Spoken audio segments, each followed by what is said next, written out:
Hi, I'm Angélica Infante-Green. I'm the Commissioner of Education for the wonderful state of Rhode Island. So we did a couple of pilots on surveillance testing. So we're pretty excited about being able to offer that in the schools. And one of the things that we did early on was a statewide calendar. And why is that important, you may say? For many reasons. The first is that we're having a staggered start in January and we're doing it together, right? So we're telling everybody that nobody starts before the 7th. Why the 7th? So we thought that after the holidays, we saw from Thanksgiving that we can't stop people from doing what they're going to do. So from the 28th to the 6th gives us 10 days of quarantine, right? So we want everybody to come back safe, be proactive, and then we're going to do surveillance testing in the schools. And we asked them to have a staggered start so that therefore they could be able to administer the test and really kind of have more of a controlled environment. We've been striving for that. We've been doing that as we return back to school in person. I believe I was reading on this that currently half of the schools are like digital or have opted for digital. Where is everyone at? And like, is the goal to what's the percentage? So we are about, I would say, as a state, about 75 to 80% in person. Got it. So we have a couple of kids in districts that are distance learning, either for medical reasons or parents opted them to be in that position. But we're in person. Yep, that's where we are. What are some changes as you kind of now forecast into the upcoming year? Some of these things that you guys learned as a state that you see is now going to be an important conversation going forward that might stick around post-pandemic? Our role as an SEA has changed completely. I've been here a year and a half, 18 months, and my first goal was to make the SEA more of a support system, not just a compliance. So what we learned very quickly with COVID was we were one of the first states impacted in schools. We got hit in February with a school trip that came back from Italy. So the kids were in a private school, but we shared the bus. So what we learned as a state is that we have to work collaboratively, even with private schools, places that we had never collaborated with before. So we're like one entity. And what we learned this summer is that we did have summer camps. We did engage kids statewide. So we had never done that. Every district kind of did their own thing. We held our first statewide summer school led by our kids, our high school kids, worked with professors and teachers. They read books that were just like really amazing. Kids showed up. We had a little broccoli and a little ice cream. So we had like fun stuff like coding and a little algebra. We kind of mixed it up a little bit. The kids helped design it, and we're going to continue to do this statewide work because what we have is kids from the urbans and suburbans in the same classroom, Very different. Kids that would never be sharing an educational experience now together. Talking about breaking down racial barriers, economic barriers, we're going to do that. The other piece that was really interesting for us is the statewide calendar, because right on the calendar, we put PD days for teachers, that they can also share professional development statewide. So this haves and have-nots conversation, we're going to put an end to that, right? The PD is high quality for everyone. Teachers in suburban communities that, people consider better or blue ribbon, with the same teachers in our struggling districts learning together. That is important for us. The last thing that was really, two other things. Sorry, I talk a lot. Before the pandemic, there was this one kid, Pedro, that was in our new arrival high school. He came in and he looked really tired, and he said to me, I just came in, we had a circle, we were talking with the kids, what would you like us to do better? We took over Providence, we took it away from the city. So we're asking the kids, and he said, I'm tired. I had to work construction last night. I have to pay the rent. And when those jobs come up, I have to pay, I have to work. So I needed to take a nap. Can you tell teachers that it's okay for me to take a 15-minute nap? So I've kept him in my mind. And I thought about, why do we have to keep doing school the same way we've done it for 100 years? Why can't he have a more flexible schedule? Why can't we give him algebra at a different time or online for that day or when he needs it? Why do we keep wanting to have kids fit our mold? That time has passed. So we have to get creative. We are going to reinvent all our high schools in Rhode Island, what we offer, what we do, how we do them. This is our opportunity. This is what we're calling forced innovation. The New England commissioners, we meet every Thursday morning at 7:30 in the morning, kind of trying to work together, like what are we going to do as a community? So we share practices and innovation and what we've seen. And we have to have online opportunities. We just really did not have that here. And more flexibility. And when we say online, it doesn't mean that everything has to be online, because we have also learned and realized how important in person is, how important for our kids' safety, for our kids' well-being, emotional well-being, all those things. But like I said, that one kid, why can't I go online that day? Why can't I do the work, video, watch it, do the work? Why not? Like, what is this? So those things are going to be new. So we're going to have some pilots where we're going to be looking at first of all, what we're offering. Two, how we're offering it. And we're going to get our kids to help us design it. We adults keep thinking we know what kids need. Sorry, not true. What were some ways you can see collaborating with students to help design the future of high schools? So we're going to have working sessions, by the way, where the kids will tell us. So I'll give you an example. Over the summer, they said to me, first of all, Providence has been in the news. It's a very dysfunctional district. And the other kids in the other district said, well, we didn't really know too much about that. Like that's, we care about this stuff. We're going to vote soon, watch out. And I was like, okay, so what are you going to do with that power? And we talked about, they want civics education. They don't want to leave high school without civics being a mandate. Guess what? We're going to mandate it. They also want financial literacy. This came from them. I want to be able to balance a budget. Help us get that. That's going to change in our high school. They're going to help us create what that should look like. And also the flexibility. Our kids now are exposed to things that we were never exposed to. And I'm even talking about people 10 years ago. So one of the things that we ran this summer was a contest, and we're running one now on how to develop an app. We want our kids to listen, learning is different. We can give them credit. They can work together. I think we have to stop trying to control how the learning gets carried out. Things that have held people, I guess schools confined, kind of like attendance. And I know attendance and how do we measure attendance? And now we have teachers counting time in the digital rooms and things like that. So do you see where, I guess, attendance becomes more malleable than its current structures, or like, what's your thoughts on all that? To be honest, we're struggling with that, right? That's something that we're struggling with it, right? What does that look like? We're not there yet. I have to tell you. No, I think it's exciting just hearing the vision, and then these are the roadblocks, or not roadblocks, or the construction zones, if you would, on how does this look in the kind of 21st century high school that you're talking about. Yeah, and I'll tell you. So let me share something with you. So we took away snow days, the East Coast. That's like a bad word, right? So today the debate on Twitter, like literally today, is why can't we give the kids a snow day? You took away their snow day. What people don't understand is that it gets tacked on in the end, right? You need a certain number of days. But then it's almost like, do we not think that teaching is fun, right? Like, so I'm tweeting out like, well, why don't you give them some outdoor time and measure the distance that the sled goes down if it's steeper?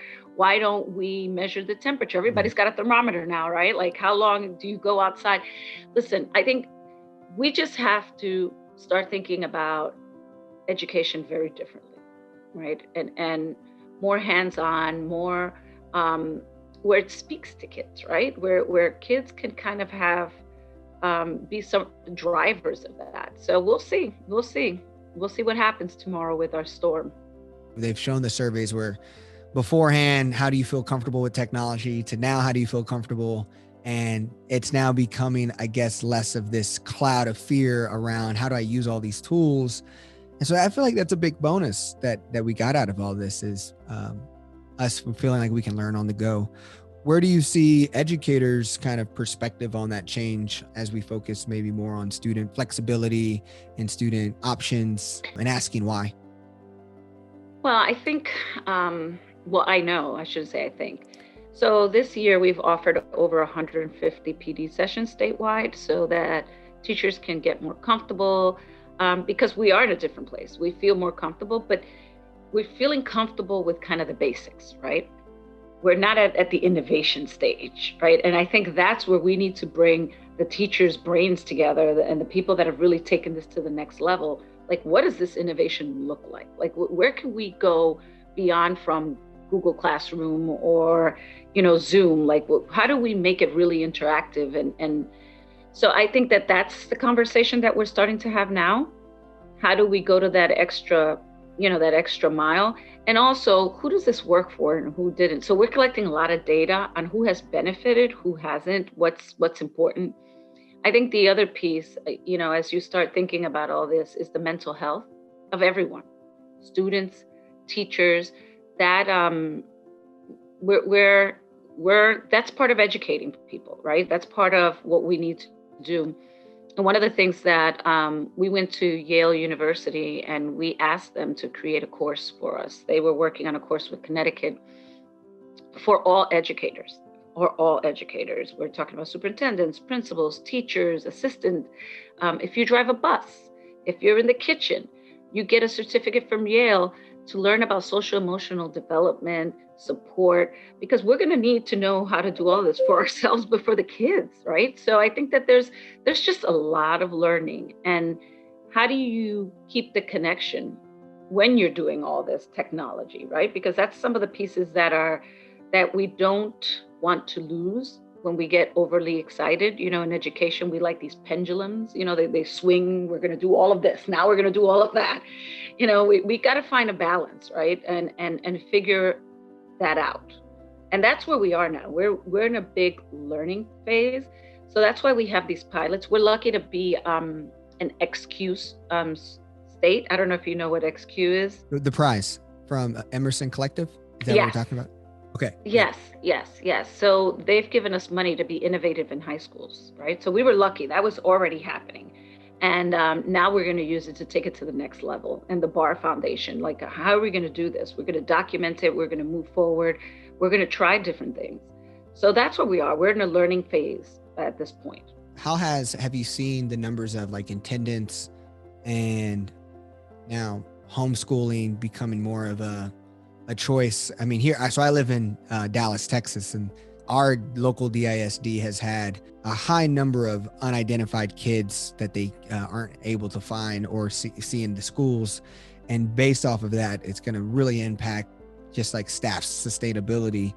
With parents, I guess it may also make us have to innovate more as well, because I think a lot of the media talks about what parents don't like about this situation.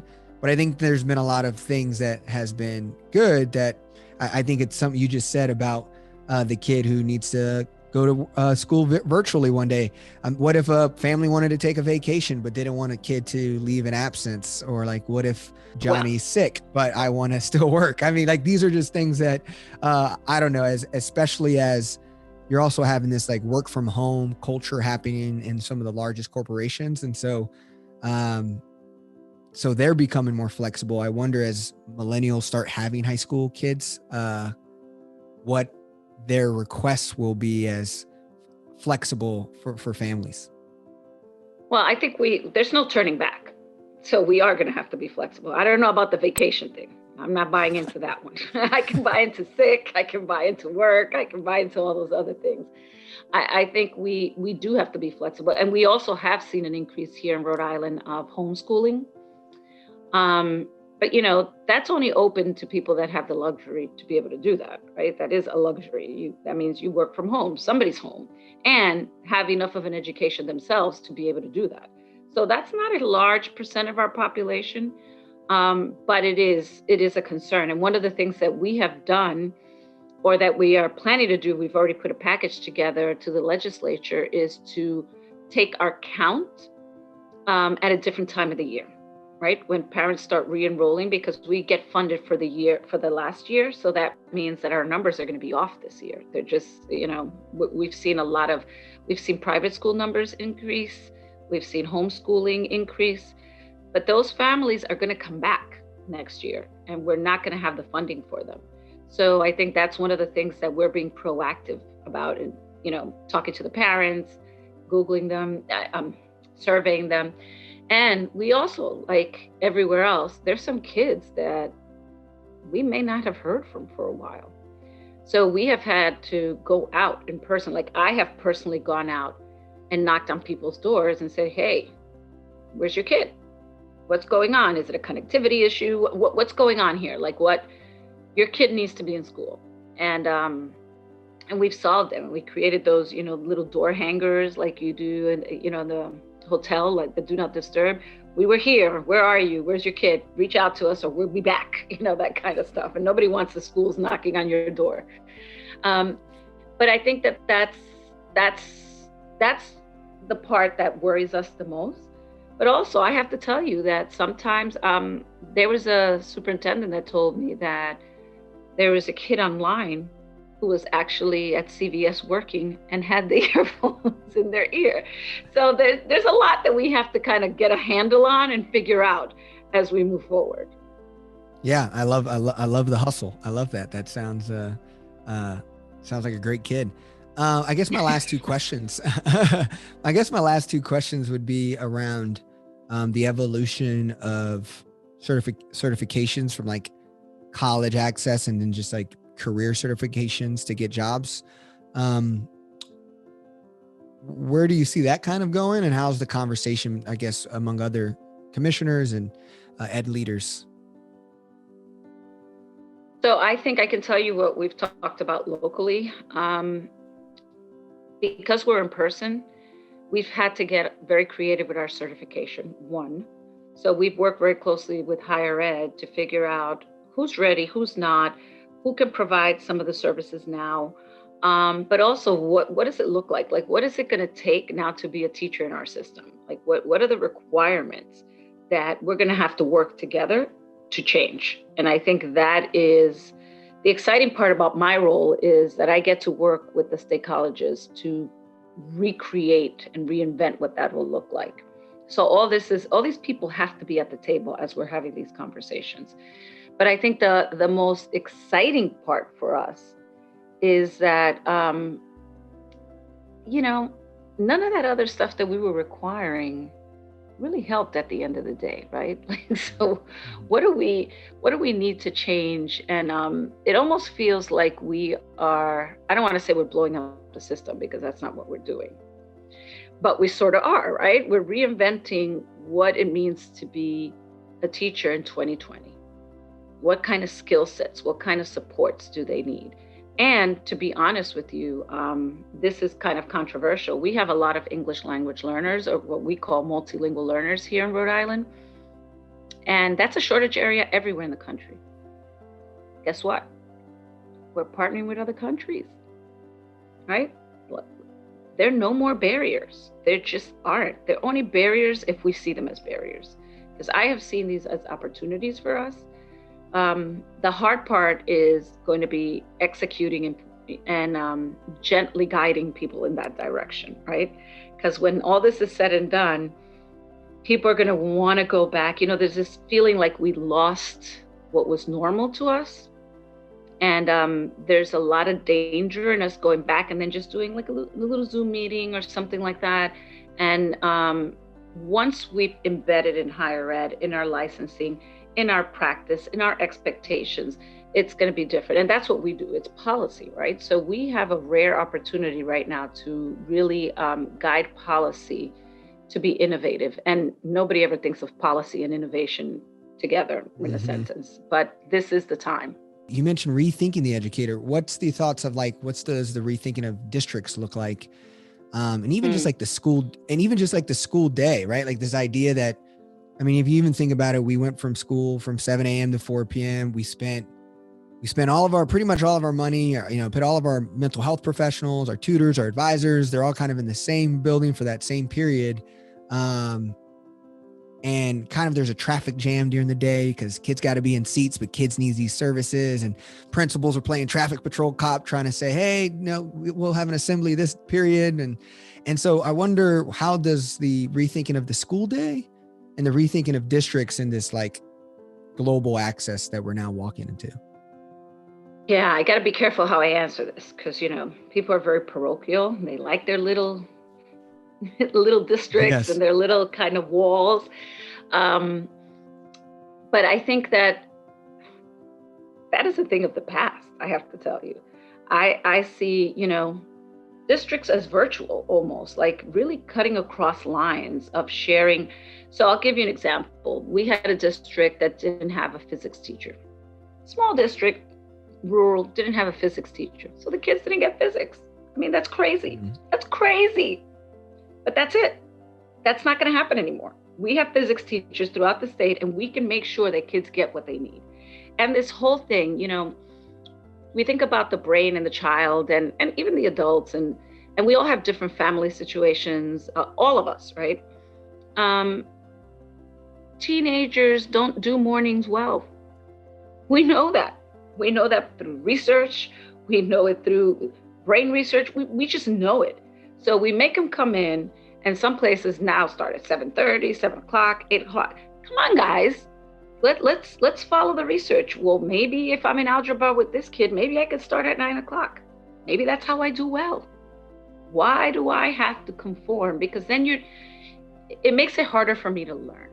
And I guess for me, I've been forced to think this way. I have an autistic son who's 13. And being a parent of a differently abled child, you just gotta go. You gotta roll with it, right? you gotta figure it out. Once you think you figured it out, they go and change on you, right? So I think that it forces you to see things differently, not the way that we want to see things. And and as you were talking, I keep remembering these schedule cards that in many places we post up on the wall. Why? For who? Like what? Why? Because we like things like in this neat little box. And I have to tell you, our education system has failed a lot of kids. And a lot of kids that look like me. If you're a kid of color, it's almost by luck, right? You almost get that great education by luck. And it can't be. It just can't be. Yeah. We can't keep gambling. So I think we just have an opportunity to make it right. We're doing some pretty awesome things. Even though we're exhausted, we're doing some awesome things. Yes, yeah, it sounds like it. Thank you so much. This was awesome. Thank you. Thank you for reporting on education. Really, it's important.